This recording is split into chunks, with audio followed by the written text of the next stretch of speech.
بسم اللہ الرحمن الرحیم۔ السلام علیکم ورحمۃ اللہ وبرکاتہ۔ آج آپ لوگوں کا سبق 4 صورتوں میں فاعل کو مفعول بہ سے پہلے لانا واجب اور ضروری ہے۔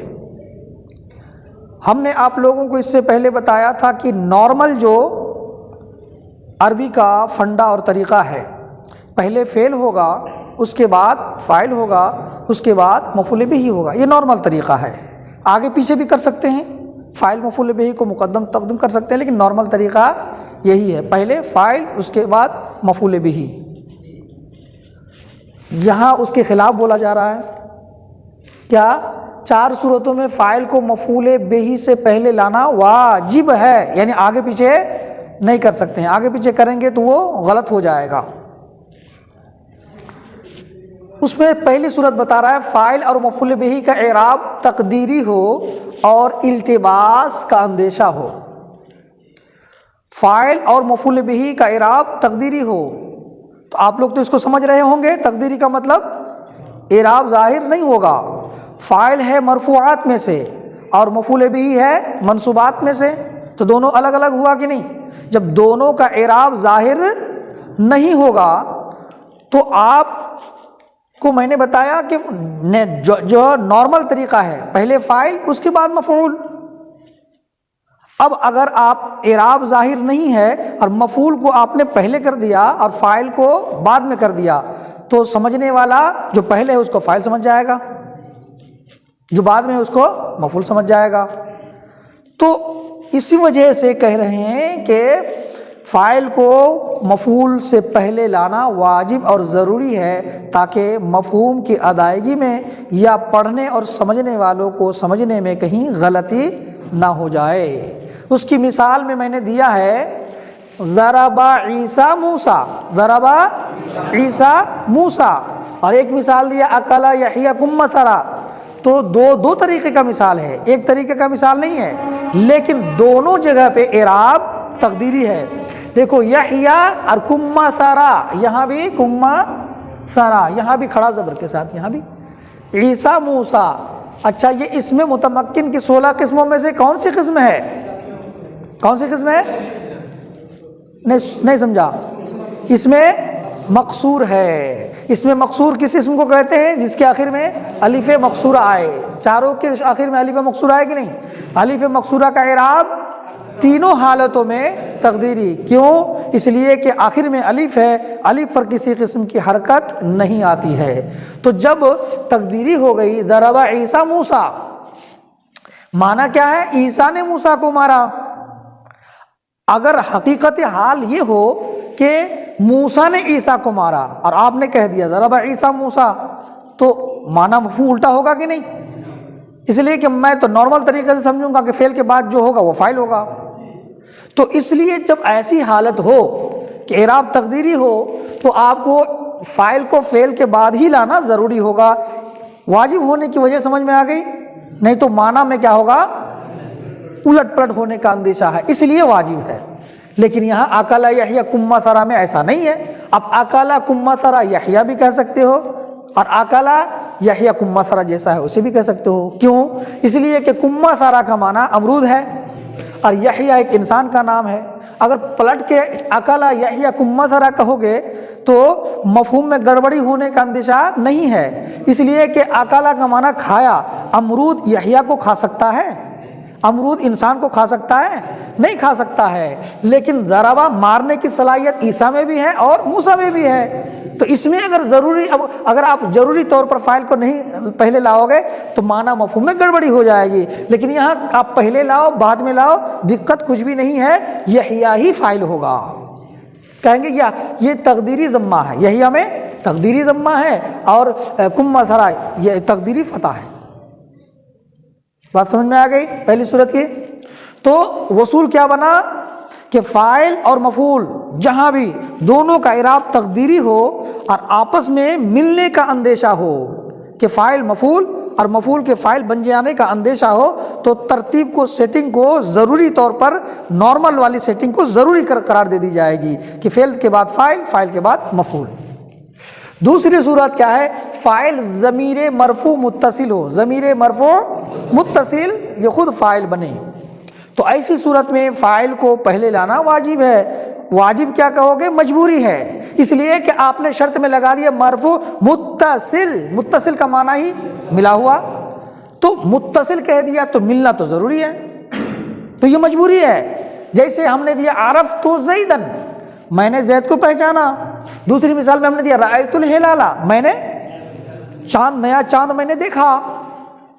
تو یہ تو ضمیر یہ کیا ہے؟ مرفوع متصل ہے جو کہ فاعل ہے، تو اس کو آپ ہٹا ہی نہیں سکتے ہو، ورنہ یہ منفصل ہو جائے گا، اس کی صورت بھی بدل جائے گی، تو یہ مجبوری ہے اس کے۔ اس لیے فاعل جب کہ ضمیر مرفوع متصل ہو، یعنی اس میں ظاہر نہ ہو ضمیر کی صورت میں، وہ بھی متصل فعل کے ساتھ، تو اس صورت میں ظاہر سی بات ہے کہ فعل کے بعد فاعل کا ہونا ضروری اور واجب ہوگا۔ تو آسان ہے کہ نہیں؟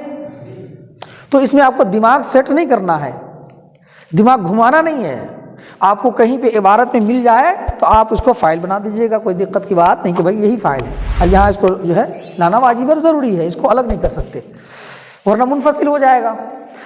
مفعول بہ میں الا کے ذریعے حصر کیا گیا ہو، اس کو سمجھنے کی ضرورت ہے اور بہت ہی آسان ہے۔ پہلے معنی دیکھ لو، پھر اس کو سمجھانے میں آسانی ہوگی۔ ما ضرب علی الا خالدا، اس کا معنی ہے کہ خالد کو مارنے والا کون ہے؟ صرف علی ہے۔ آپ اس مثال میں اپنے دماغ کو محدود مت رکھو، اس لیے کہ ہمارا اصل مقصد کیا ہوتا ہے؟ ہر انسان کا اپنے دماغ میں جو معنی و مفہوم ہے وہ دوسروں کو سنانا مقصود ہوتا ہے یا لکھ کر کے بتانا مقصود ہوتا ہے، تو ہر انسان کے دماغ میں کچھ نہ کچھ معنی آ سکتے ہیں، ان معنی کو الفاظ میں تعبیر کرنا مقصود ہوتا ہے۔ جیسے آپ نے کہہ دیا کہ بھائی آج چاول صرف عدنان نے کھایا ہے، ہو سکتا ہے کہ نہیں؟ آج موڑی صرف نعیم الدین نے لیا ہے، مفہوم ہو سکتا ہے کہ نہیں؟ جھگڑا لفڑا ہو گیا، بہت سارے لوگوں نے موڑی لیا، آپ نے آ کر کے کہا صرف جو ہے نعیم الدین نے موڑی لیا ہے، مفہوم ہو سکتا ہے کہ نہیں ہو سکتا ہے؟ تو اس کا مطلب یہ ہوا موڑی لینے کا کام کس میں منحصر ہے؟ کس میں منحصر ہے؟ مفعول بھی، اچھا مفعول بھی والا، وہ تو فاعل والا ہو گیا، یعنی یہ فاعل کی صورت میں آ جائے گی، ٹھیک ہے؟ تو اس کی مثال میں جیسے ما ضرب ہے کہ نہیں، تو اس کی مثال میں آپ یہاں پہ میں نے لکھا مارنے والی صورت کہ علی نے صرف خالد کو مارا ہے، علی نے صرف خالد کو مارا ہے، تو یہ کب کہو گے؟ جب آ کے علی پر کوئی، خالد کو صرف علی نے مارا ہے، جب کوئی آ کے بھیڑ لگا دے، الزام لگائے خالد، ٹھیک ہے، کہ علی نے صرف خالد کو مارا ہے، علی نے صرف خالد کو مارا ہے، اگر کوئی آ کے یہ کب کہا جائے گا؟ یہ جب یہ الزام لگائے کس پر؟ علی پر، کہ علی نے بہت سارے لوگوں کو مارا، اس کو مارا، اس کو مارا، اس کو مارا، بہت سارے لوگوں کو علی نے مارا ہے، تو اس کو رد کرنے کے لیے، اور حقیقت حال کیا ہو کہ علی نے کسی کو نہیں مارا ہے، صرف خالد کو مارا ہے، تو اس الزام کو دوسرے نے جو اس پر الزام لگایا ہے اس الزام کو کیسے رد کرے گا؟ رد کرے گا اس طریقے سے تعبیر کر کے ما ضرب علی الا خالدا، بات بالکل غلط ہے، علی نے صرف اور صرف خالد کو مارا ہے۔ مثال کے طور پر دوسری مثال لے لو، آپ لوگ جو ہے ثانیہ جماعت والے پڑھنے کے لیے گئے، ٹھیک ہے، استاد نے سب کو بھگا دیا، عدنان کو اکیلے پڑھایا، عدنان کو اکیلے پڑھایا۔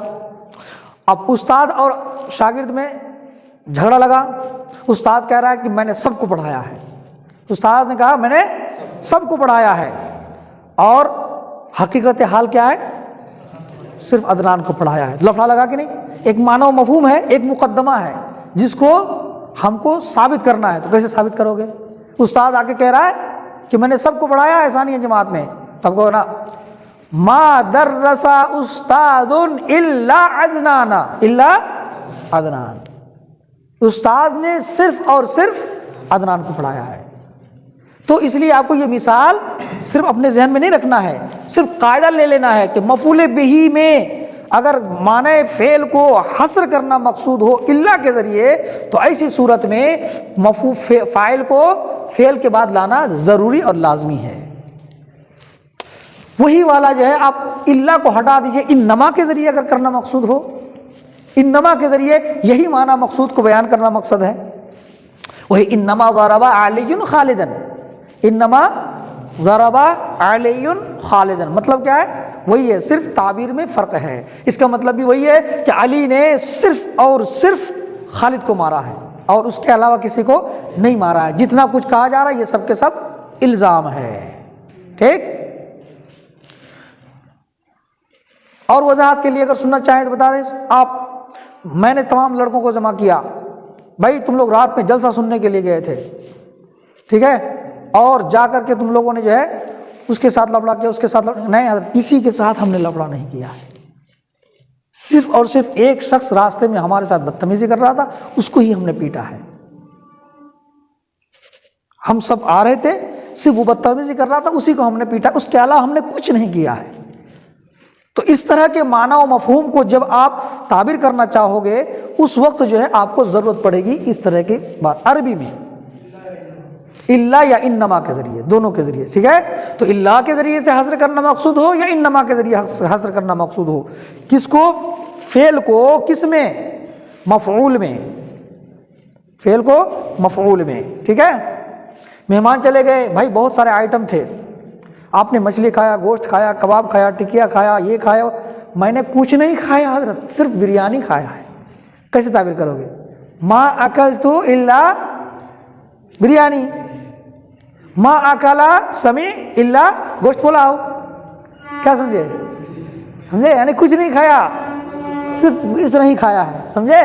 تو اس طرح کے تعبیرات کو بیان کرنے کے لیے آپ کو اس طرح کے اصول کو استعمال کرنے کی ضرورت پڑے گی۔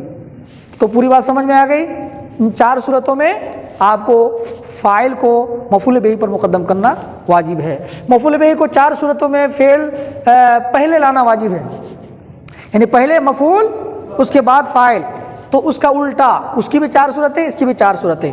یہ چار صورتیں کیا؟ مفعول بہ ضمیر منصوب متصل ہو اور فاعل اس میں ظاہر ہو، تو ظاہر سی بات ہے کیا کہا جا رہا ہے؟ منصوب متصل ہو، منصوب متصل کا مطلب فعل کے ساتھ ملا ہوا ہوگا، تو ظاہر سی بات ہے جب فعل کے ساتھ ملا کر وہ ضمیر آئے گی تو فاعل، اور پھر فاعل اس میں ظاہر ہو تو مفعول پہلے ہی نہ ہوگا۔ علمنی ربی، مجھے میرے رب نے سکھایا ہے، تو نی دیکھو فعل کے ساتھ ہے کہ نہیں ملا ہوا؟ ہاں، تو ضمیر منصوب متصل ہے، منصوب متصل ہے، منصوب کا مطلب مفعول بھی ہے